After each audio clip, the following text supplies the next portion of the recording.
Hello everybody, I'm Justin Ross and I'm back with our next video on how to connect a 5 lead or 12 lead ECG defibrillator to our ESA 612, 14, and 15. So in the last video we did a 3 lead ECG and we used these ports here and we used a hands-free adapter over here.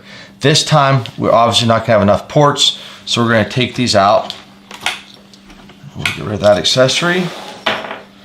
And we're going to introduce the 1 to 10 adapter. So your 612 or 615 comes with one of these snap to banana pin adapters. When you buy the 1 to 10 adapter, you get a second one. Here we go. So we can connect up to 12 leads with snap or banana pins to the ECG, to the ESA at once. I'm going to simply take my cable and plug it into here. And we'll set that down here. And I'm going to take this into the first port. And then the way I like to do it is I'm going to take my hands-free adapter like we did in the first video.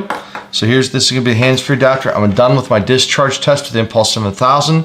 I'm simply going to take this out and I'm going to plug this into these 2 ports on the top of the safety analyzer. There we go.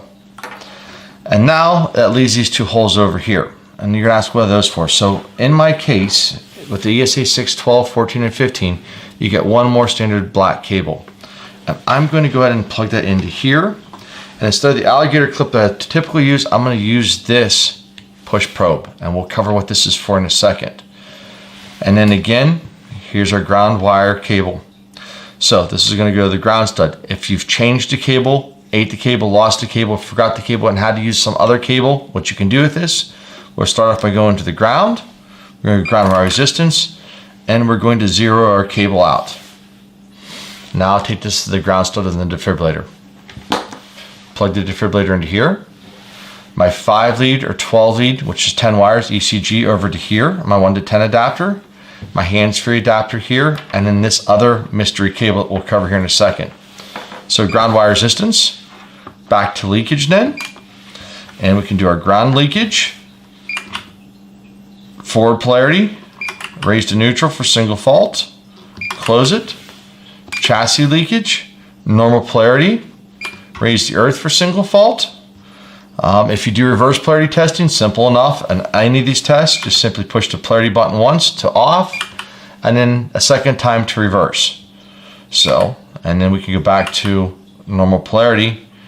So then we'll close and we'll have normal polarity or forward polarity, normal conditions. Now we're going to get into the applied parts, the ECG leads, the hands-free adapter, and our mystery cable here. So we're going to go to, we're still on the UA, the chassis, the leakage screen, and we're going to go over here to more, F4. You'll see that this black box with the 5 white dots corresponds to the 5 ports across the top of the safety analyzer. We're going to hit the down arrow once, twice, 3 times, and you'll see different selections that you can have here, and I like this one. In this setup, the 1 to 10 adapter is by itself, and then your hands-free adapter is barred together, and these last 2 ports, which we have the 1 single black cable run out of, is over here by itself. That's the one I want, so I'm going to push select, and now our leakages. Normal polarity, normal condition.